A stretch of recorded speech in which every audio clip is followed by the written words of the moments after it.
हिंदी गाने की एक लाइन है, बदले बदले से सरकार नजर आते हैं। आज ये लाइनें विपक्ष पर एकदम फिट बैठ रही हैं। बदले बदले से इसलिए नजर आते हैं क्योंकि आज कोई ईवीएम को गाली नहीं दे रहा है। एक किसी भी नेता का बयान नहीं आया जिसने ईवीएम को कोसा हो। अचानक से ईवीएम हैक होने का डिस्कशन ही बंद हो गया है। अब चर्चा है कि जनता नाराज है। नैरेटिव है भाजपा के जीत कर भी मिलने वाली हार की। लेकिन ऐसा कैसे हो गया कि जो विपक्ष जादुई आंकड़े से कोसों दूर है, उस विपक्ष ने ईवीएम पर सिंगल शब्द नहीं कहा, अपनी हार का ठीकरा ईवीएम पर नहीं फोड़ा। तो चलिए शुरू से शुरू करते हैं। पिछले काफी सालों से ईवीएम विपक्ष के निशाने पर है। याद कीजिए, एक वक्त था जब विधानसभा में लाइव दिखाया गया था कि ईवीएम हैक हो सकता है।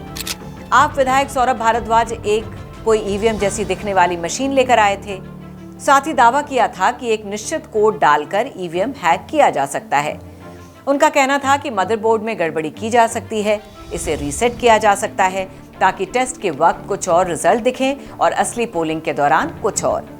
चुनाव आयोग समझाता रहा कि ईवीएम बनाने वाली कंपनी को नहीं पता होता कि मशीन का कौन सा बटन किस राजनीतिक पार्टी को अलॉट होगा। ऐसे में वोट के साथ हेराफेरी का कोई सवाल ही नहीं उठता है। ईवीएम सेफ है, लेकिन किसी ने एक न मानी। आरोप पर आरोप की परत ईवीएम पर चढ़ती रही। मुंबई में जब इंडिया ब्लॉक के नेताओं का जमावड़ा लगा तो सबने वोटिंग के लिए ईवीएम के इस्तेमाल के खिलाफ आवाज उठाई और ऐलान किया कि अगर इंडिया ब्लॉक सत्ता में आएगा तो ईवीएम को वोटिंग प्रक्रिया से हटा देंगे। भारत का लोकतंत्र दुनिया में सबसे बड़ा है। इतने बड़े लोकतंत्र में वोटिंग राइट्स को सेफ रखना बहुत बड़ी चुनौती है और इससे भी बड़ी चुनौती है उसकी प्राइवेसी को बरकरार रखना। भारत में करीब 1 अरब के आसपास वोटर्स हैं और एक एक वोट को पर्ची से मिलान करने के बाद ही उसके वोट को लीगल मानना ये मुमकिन नहीं है। ये एकदम बचकाना है। लेकिन फिर भी विपक्ष के लोग ईवीएम के मुद्दे को लेकर सुप्रीम कोर्ट की चौखट पर पहुंचते थे और दलील दी कि सभी ईवीएम को वीवीपैट से लैस किया जाए और 100% वेरिफिकेशन किया जाए।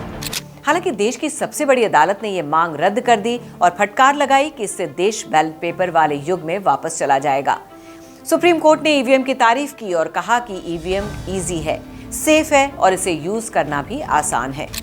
जिसके बाद विपक्ष ने ईवीएम को लेकर तो कोई तीखी टिप्पणी नहीं की। लेकिन जब देश में लोकसभा चुनाव चल रहा था, 5 फेज की वोटिंग भी हो चुकी थी, अचानक से राहुल गांधी के सलाहकार जयराम रमेश कहने लगे कि अधिकारियों को फोन पर धमकाया जा रहा है। उन्होंने देश के गृह मंत्री अमित शाह पर बड़ा आरोप लगाते हुए सोशल मीडिया पर लिखा कि जिला अधिकारियों को ऊपर से फोन पर फोन आ रहे हैं कि अंतिम परिणामों में हेरफेर करें। उन्होंने चुनाव आयोग को भी नहीं बख्शा और कहा कि वोटिंग काउंटिंग के प्रोसेस में जानबूझकर देरी की जा रही है और चुनाव आयोग की वेबसाइट पर रिजल्ट्स अपडेट नहीं किए जा रहे हैं और मतगणना में धांधली भी हो रही है। लेकिन अब चुनाव नतीजों के बाद ईवीएम का नाम तक नहीं लिया जा रहा है और इसकी वजह यह है कि कांग्रेस पार्टी को पिछली बार के मुकाबले 47 सीट ज्यादा मिली है और बीजेपी की 64 सीट कम हुई है, जिसके बाद कांग्रेस बिना जीते भी जीत के जश्न में डूबी है। लेकिन यहाँ कांग्रेस को ये नहीं भूलना चाहिए कि उनकी परफॉर्मेंस सुधरी जरूर है, लेकिन जीत नहीं मिली है। खैर, आपको याद दिला दें कि साल 2014 के बाद कई राज्यों में कांग्रेस को जीत मिली। मध्य प्रदेश, पंजाब, छत्तीसगढ़, राजस्थान, हिमाचल प्रदेश, कर्नाटक और महाराष्ट्र जैसे राज्यों में कांग्रेस ने राज किया। क्या इन राज्यों में जब कांग्रेस जीती तब ईवीएम हैक नहीं था? जैसे ही लोकसभा चुनाव आते हैं, कांग्रेस का रोना शुरू हो जाता है। बीजेपी भले ही पूर्ण बहुमत से 33 सीटें पीछे रह गई, लेकिन किसी भाजपा के नेता या कार्यकर्ता को ईवीएम को दोष देते हुए नहीं देखा गया।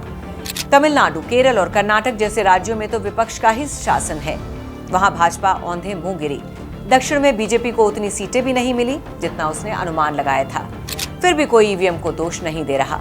लेकिन वजह यही दिया जा रहा है कि 3 जून 2024 तक भारत में तानाशाही थी और ईवीएम हैक हो सकता था। लेकिन इसके अगले ही दिन यही आरोप लगाने वाले लोग इसी ईवीएम से निकले रिजल्ट पर विपक्षी जश्न मना रहे हैं। अचानक से लोकतंत्र वापस आ गया है, चुनाव आयोग ठीक से काम कर रहा है और ईवीएम में कोई गड़बड़ी नहीं है। कल तक यही लोग हिंसा की धमकी दे रहे थे। बलिया से सपा उम्मीदवार सनातन पांडे कह रहे थे कि डीएम की लाश बाहर आएगी, तो पूर्णिया से निर्दलीय प्रत्याशी पप्पू यादव अपने कार्यकर्ताओं को कफन बांध कर आने की सलाह दे रहे थे। पश्चिम बंगाल में भी ममता बनर्जी की टीएमसी को 25 से ज्यादा सीटें मिली हैं। ऐसे में वो भी ईवीएम पर कोई सवाल नहीं उठा रही हैं। इसके पीछे की वजह की बात करें तो हो सकता है खुद विपक्ष ने भी नहीं सोचा था कि उसे 234 सीटें मिलेंगी। इस बार लोकसभा चुनाव का नतीजा उनके मन माफिक ही आया है। और तो और अमेठी और अयोध्या जैसी सीट जहां कोई सोच ही नहीं सकता था कि बीजेपी को इतनी करारी शिकस्त मिलेगी, वहां बीजेपी को बेहद शर्मनाक हार का सामना करना पड़ा है और ये सीट विपक्षी गठबंधन की झोली में गिरी है। इसके बाद तो क्या मान लिया जाएगा कि विपक्ष हमेशा से हार की बौखलाहट में ईवीएम पर दोष मढ़ता रहा है, लेकिन जब नतीजे उम्मीद से बेहतर आए तो विपक्ष खामोश है। यानी हम कह सकते हैं कि इस बार हर सीट पर बीजेपी या कांग्रेस या कोई राजनीतिक पार्टी नहीं, 2024 के इस लोकसभा चुनाव में ईवीएम ने लीड ली है।